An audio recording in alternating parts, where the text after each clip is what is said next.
What is up, Raider Nation? This is your boy Darth Raider, and I'm coming at you with the Las Vegas Raiders versus Kansas City Chiefs Week 5 preview. We're going to go through some injuries, news and notes, a couple of things that I've seen, obviously my keys to the game. Hopefully you like it. Go ahead and subscribe. Go ahead and leave a comment. Any kind of feedback would be greatly appreciated. Let's go ahead and get started.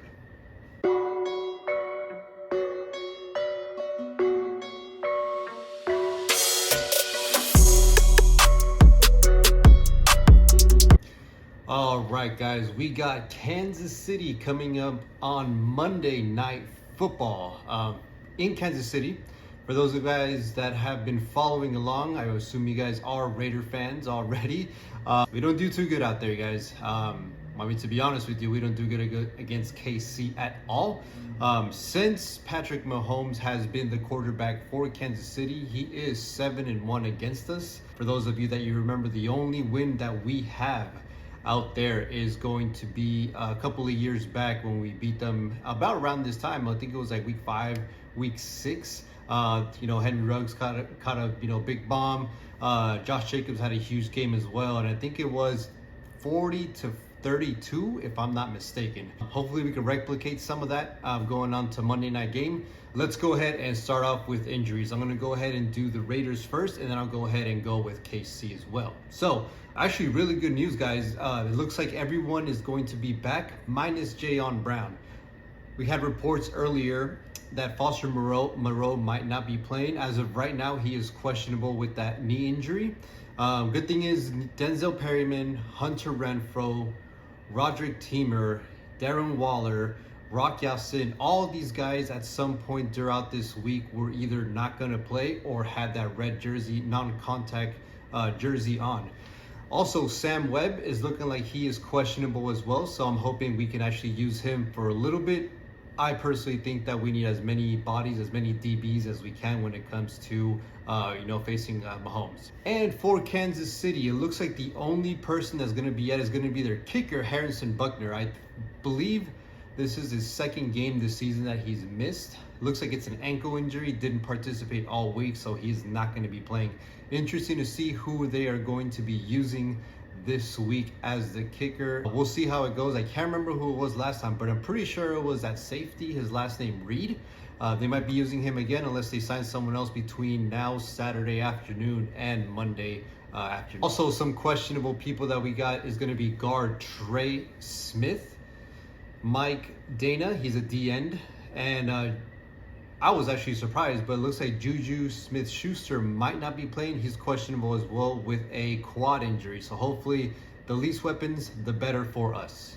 As we all know, after the Tennessee game, there was a players-only meeting led by some of the captains. And now that everything's kind of unfolding now, it looks like Davante Adams was the one to actually call. First, they called all the team captains together, and then the following day they had a players-only meeting. So that is showing great leadership over around Davante Adams, something that we've sorely missed, to be honest with you. I'm so glad that he's actually in our team. Not only is he a playmaker, but he's actually a role model, a leader. He has been in Green Bay for all of his professional career, so he definitely knows how to win. He definitely knows what it takes to be a winner. So he definitely called out. From what I've heard, he didn't really call out anyone specifically, but he did call out on the team to do more. And obviously, as you guys saw coming against Denver, we actually kicked their ass like I thought we would. Obviously, we talked about last week how Josh Jacobs went completely off. Davante Adams also went off as well with 100 yards for, I think it was like 9 receptions or so. So great to see leadership, great to see accountability, and hopefully this actually carries on for the rest of the week. I know we have our bye week right after this Monday night game, but I'm hoping that whatever was said between the players sank in. It obviously showed against Denver, but let's be honest, Denver is not a great team. So now we're going to see what we can do against arguably one, if not the best team in the league in Kansas City, away under the bright lights on Monday Night Football. Also, great news, Mad Max Crosby is about to be a father. Daughter should be here any day now. Hopefully it's going to be before Monday, but if she does arrive on Monday, then it is what it is. Fatherhood, family comes first. He might not be able to play.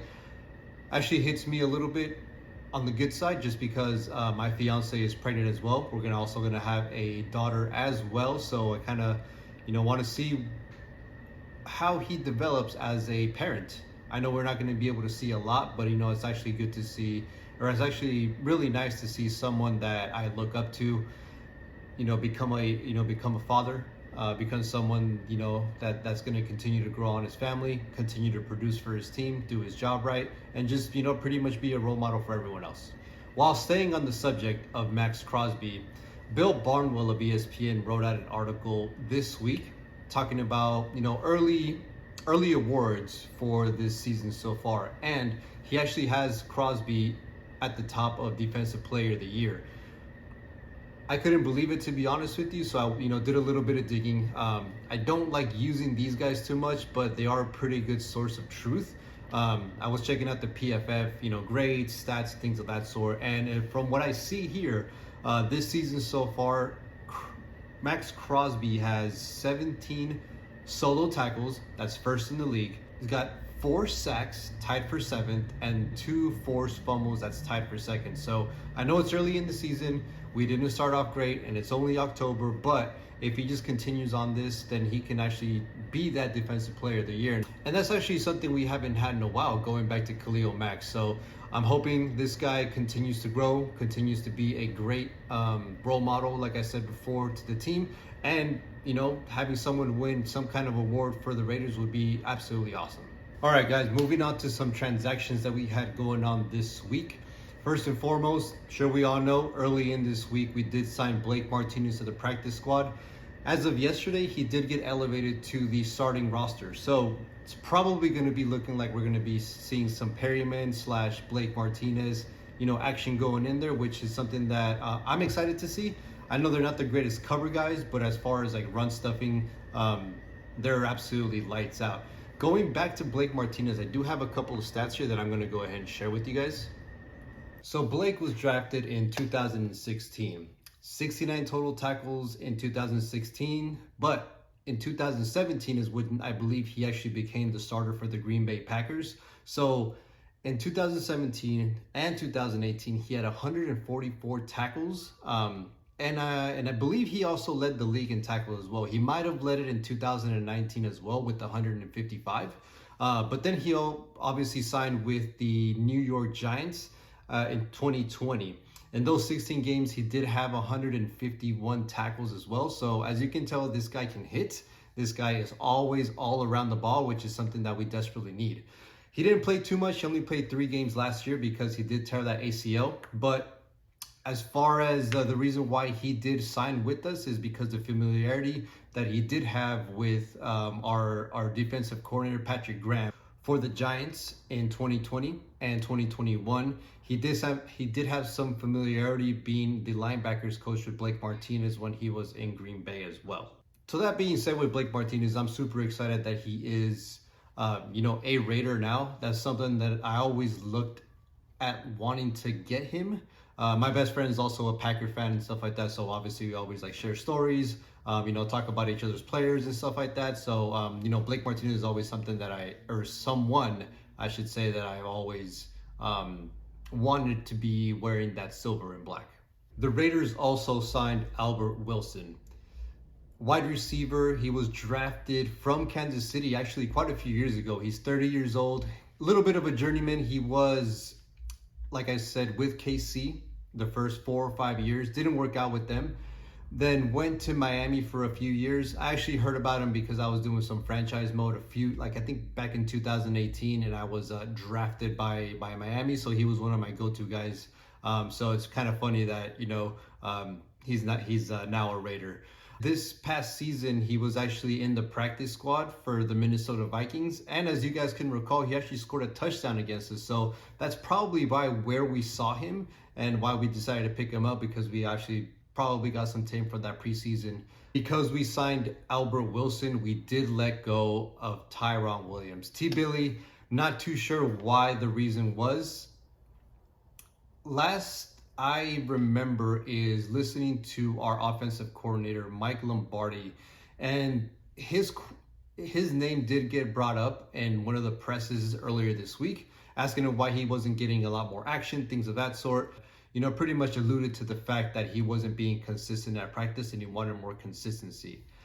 My personal opinion, I'm okay with it. It's not like he was doing much of an impact.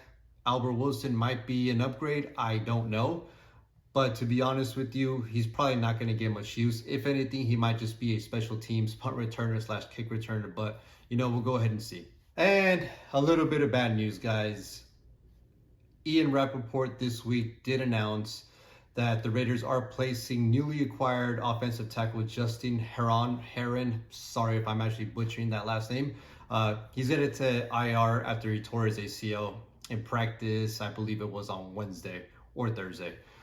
He played last week against Denver, his first game as a Raider, and he was actually pretty productive. I remember seeing him celebrating with the guys after Josh Jacobs' his second touchdown, to kind of put it out there. So unfortunately, he's no longer going to be with the team this season, but I do have high hopes for him. He seems to be young. We didn't give up too much for him. I believe it was like a sixth round pick. So I'm hoping he can go ahead and recover quickly because as we've seen all season, our O-line has been pretty inconsistent. So hopefully we can get something going for next year.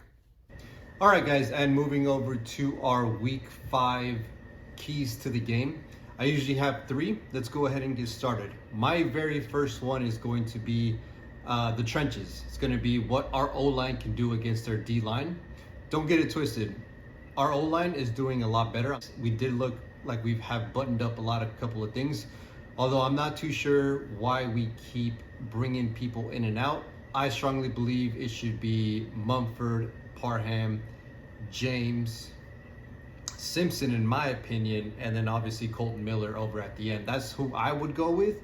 What do you guys think? Let me know. But like I said, it's going to be our O-line against their D-line. I think they're really, really good against the run. I would have to double check like the stats and stuff like that. But from what I've seen and from what I've heard, just kind of listening to like the media and things like that, it looks like their run defense is going to be really, really strong. So I'm hoping we can open up some holes over for Josh Jacobs, keep the ball going, get that time of possession, please. We desperately need that.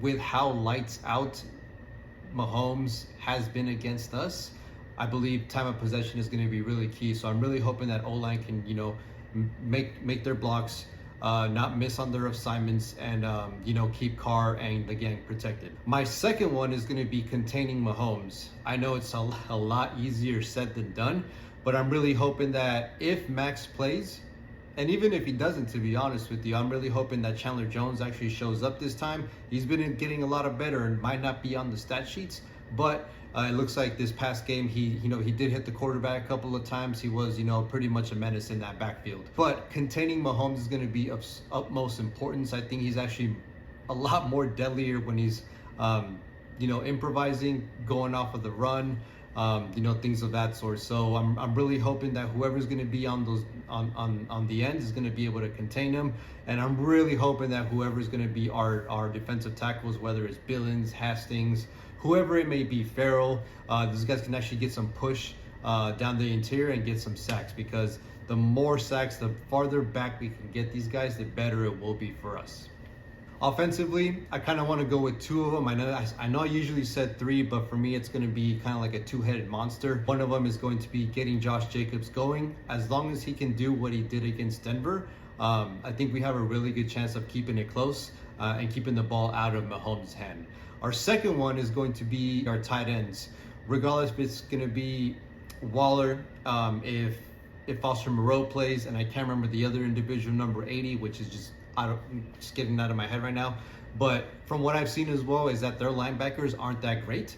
I'm hoping that we can actually pull it together, involve these, linebackers, create some mismatches, because I do believe that Darren Waller is going to have a huge game coming up on Monday, and I really hope he does, because he hasn't been going up to par as we have seen him the last couple of years. So there it is, the trenches, containing Mahomes, and my third / 1A 1B is going to be Darren Waller and Josh Jacobs, getting those guys going. I believe if we have all these things together, we have a really good chance of containing them. Not too sure how it's going to go, but I believe this is how we're going to be able to keep it close. All right, guys, finally going to be for my predictions. It's going to be a little bit hard because I never say we're going to lose, but let's be honest with you guys, this is Kansas City.